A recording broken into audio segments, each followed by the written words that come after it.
When there's something out there calling to you, whether it's a person you want to be or an experience that you want to have or something that you want to create for the world or for yourself or for your kids or for your family or for whatever, when there's something calling to you and you're ignoring it, you are diminishing your own flame.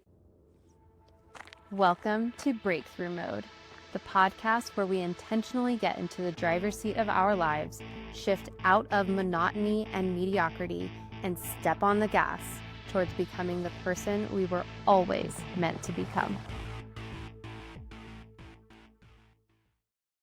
Hello and welcome to episode 208 on the Breakthrough Mode podcast. I am your host, Megan Bauer. Thank you so much for joining me and pushing play on today's episode. So for the last 4 weeks, we have just wrapped up the 4 pillars of becoming, and I hope that it feels tied up into a nice little bow on how to intentionally become the things that are absolutely required and critical. Those are, in case you missed them, they begin at episode 200 and include 202, 204, as well as 206.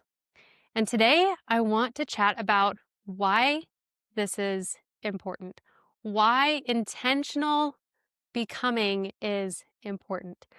Other than the fact that we are all becoming anyway, that we are all on this life road anyway, doing the thing anyway, so you might as well go where it is you want to go and be the person that you want to be and do the things that you want to do. You might as well do all of that, right?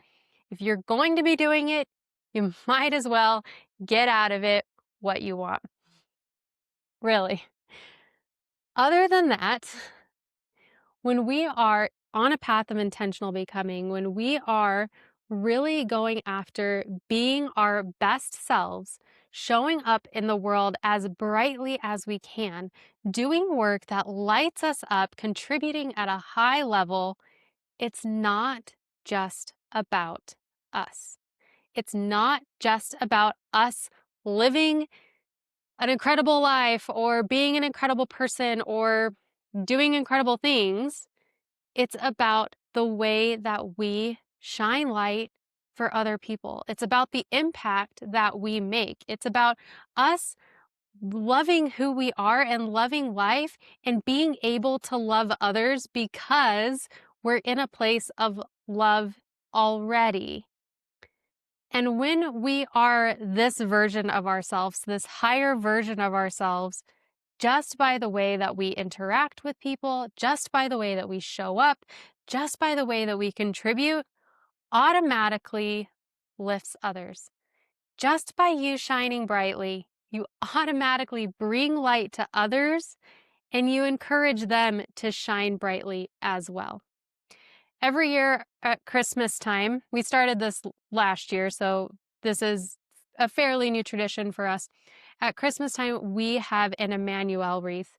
And if you're unfamiliar with that, it is this circular piece of wood with 25 holes drilled into it that a candle, like a regular tapered candle, fits into. And every night we light one candle. And it's to symbolize the coming of Christ, right? Like it's to symbolize that as Christ comes, there's more and more candles and the room gets brighter and brighter and brighter. Okay, so we use this wreath to talk about Jesus. But last night, as we were lighting the candles, I felt inspired to take it a different direction for a moment. We brought it back to Jesus, but for a moment, as I was lighting the candles, I looked at my older daughter and I said, look, when you are living as a bright light, when you allow yourself to be lit up about life, when you are following your passions, and I took one of the candles out of the little hole and I said, what do you think you can do for others? And because this isn't like a new situation for her. I feel I haven't said this metaphor to her necessarily, but she lives with me, so she can kind of guess where it's going. As I held this candle and she looked at the one that was left that was unlit, she's like, I can light others. And I was like, that's right. But first, and if you can definitely take a flame from other people. And we do that. We definitely do that. And that doesn't diminish their flame. That doesn't take from them at all. But because they were lit up, they can light you up, and you being lit up can light somebody else up, and on it goes. But I feel like it takes some work sometimes to maintain this flame, to make sure that it doesn't go out. And if and when it goes out, because that happens, that we find a way to light it up again. Because there are other people that we interact with in our daily life that we could really make a positive impact by sharing our light, by sharing our flame, by being a place or a person who is inspiring to and encouraging and enthusiastic. But we have to do our own part on our own flame. We have to. And that's part of this personal development work. That's part of, you know, all of this becoming who it is that you want to be and doing the things that you want to do, because those things are calling to you for a reason. And I don't know what that reason is. You might not know what that reason is, but they are calling to you for a reason. And when you don't show up to that, something, somewhere, someone is lacking because of it. And if you can show up brightly, show up as best you can, have that flame as high as you can, then you can create the impact that you were meant to create. Because nothing here happens in isolation. You bettering yourself helps better the world just by a ripple effect. And you not doing that, I wouldn't say it necessarily brings the world down, but it doesn't contribute. You're not helping things out any.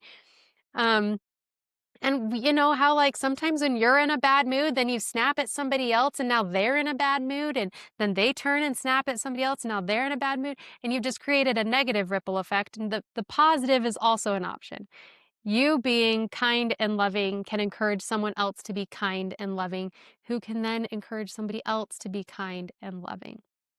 But I love this analogy with the candle and the flame, because we can often feel when we're really excited about something. Just think about something that you're excited about, right? It could be a vacation. It could be a gift. It could be I don't know, it's Christmas time, so I'm thinking about gifts. It could be a whatever. It could be school being out and now you don't have to get up early and take the kids to school. It could be school going back in session and now the kids are gone and hooray. It could be going out to dinner. It could be whatever it is that you're excited about. But when you're excited about it, you feel it in your body and you feel like, oh, I'm so excited about this. And you can be so lit up about it. And that's such a great metaphor, because you being lit up about that one thing can be contagious. And just think of it as you being this little candlestick, and the more lit up you are, the brighter you'll burn, the more light you'll give off, the warmer you will be, both figuratively and literally, because when you are lit up, you're naturally warmer to people. You're naturally more loving, naturally more accepting, more tolerating, more encouraging, more understanding, even when you are lit up about something. So, one of the things I don't know that I went into very deeply as I was talking about the 4 pillars is that that's part of it. I would hope that as you set a vision, when you think of that vision, you're not just thinking, ugh, that sounds awful, let's do it. That's not the point. The point is to set a vision that you are so excited about. This person that you truly want to become, this person that pulls at you. You don't want to create a vision or set goals or a habit that push you from behind. That's not going to end up working. It will result in burnout, or it will result in not even coming close to getting there, because the push never is not sustainable. It doesn't work. You need something that pulls at you, that pulls you from your heart because you just want it so bad. You want to be that person. You want to create that thing, that life, that experience, that whatever. You want it. It pulls you. It excites you. It lights you up. And when you are all lit up, then that's contagious. Then you get to light other people up. And if you are excitedly pursuing your dreams, excitedly becoming who it is that you want to become, other people will feel excitement towards following their dreams, towards becoming who it is that they want to become, towards, setting and pursuing goals that light them up. And then the ripple effect goes on. So sometimes when we think about personal development, we think that it's such a selfish pursuit. But what about the rest of the world? Okay, I get that. On the surface, maybe it seems selfish. However, the only thing that you can truly, truly control are your thoughts and your actions, your emotions via your thoughts. But on the outside, the only thing that you can control is what you do, how you behave, how you show up, your actions that you take. That's really, truly the only thing that you can control. Think about maybe making a batch of cookies, right? And you make this batch of cookies, you followed this recipe for years, it comes out perfect every time. But what if one time when you make it, you're at a different elevation? You're doing all of the same things that worked forever, but now the cookies are flat. Now they burned. Now they whatever. Maybe the temperature on the oven was wrong. Maybe the oven ran hotter, or maybe it ran cooler, and you didn't even know, so you didn't know to fix it. But now the result didn't come out the way you were intending, because you don't always have control over the result. You only have control over what you do. So if you view yourself as this tool for good in the world, right? As you go out in the world doing good things, trying to, spread positivity and cheer, trying to just be a good person. If you, if you are a tool for good, then wouldn't it be a benefit to you and everyone else if you made the tool as best as it possibly could be? If you put in the time and the effort to improve this tool for good,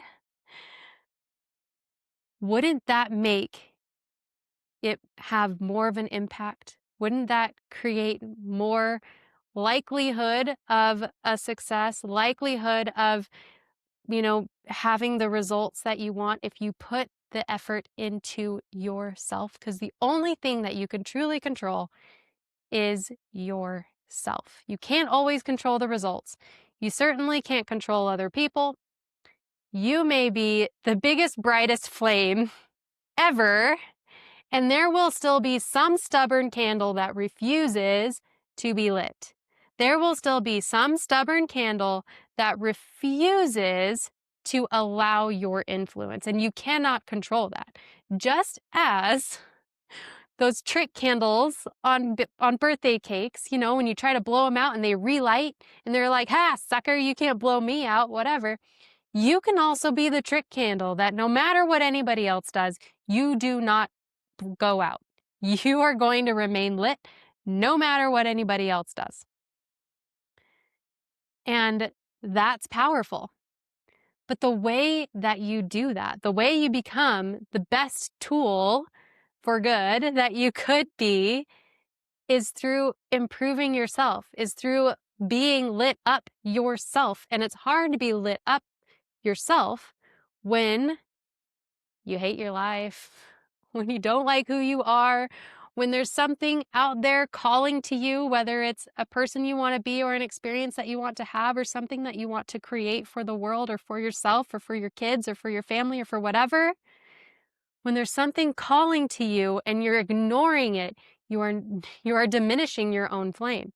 You're not empowering yourself to be the biggest and the brightest that you could possibly be. and know that not everyone is going to care. Not everybody's going to care about the vision that you want to pursue, or the goals that you want to set, or the achievements that you want to have, or this great thing. Not everybody's going to care, but the people who it is meant to impact are going to be so grateful for it, right? The people it's meant to help, the people it's meant to lift, the joy that it is meant to bring that will happen.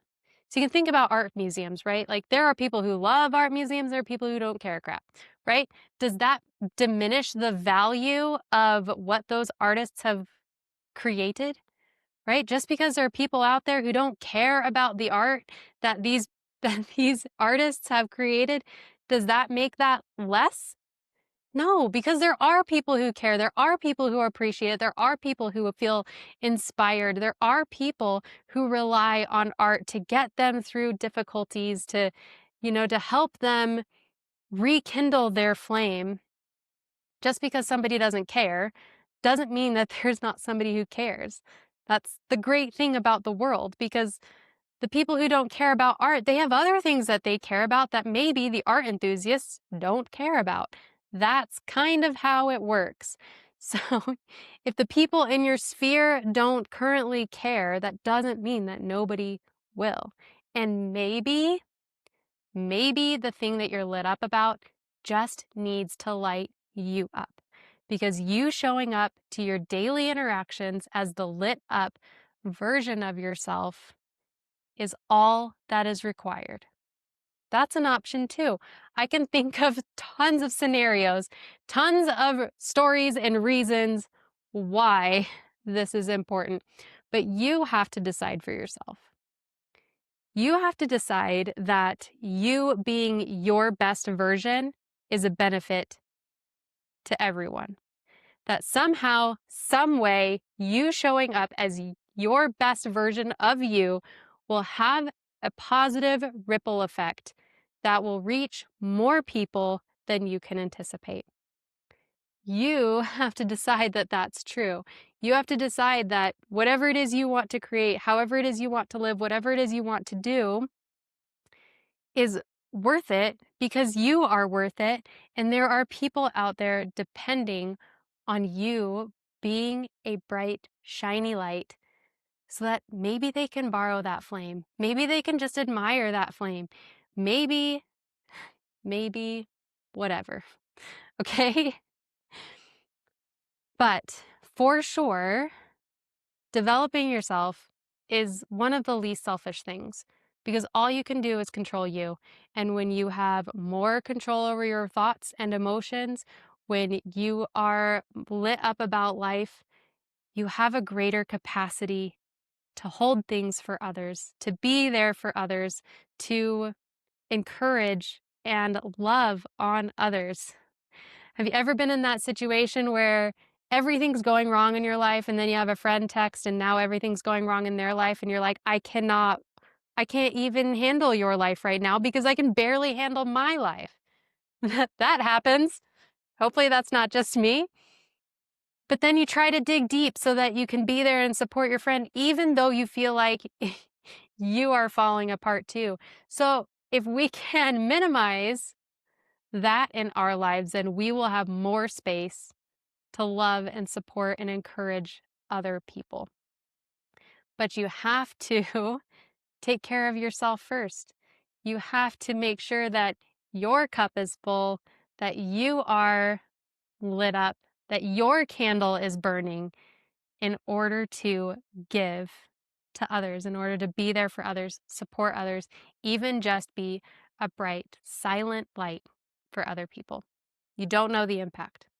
And on the other side, you don't know the impact if you don't do it. So you might as well go after what it is you want to go after. Live life from a lit up place as often as you can, knowing that you can always borrow a flame from somebody else. And the more that you can keep your flame lit, the more other people can borrow from you instead. That's what I have for you today. Thank you so much for joining me today. I totally love you. Bye for now.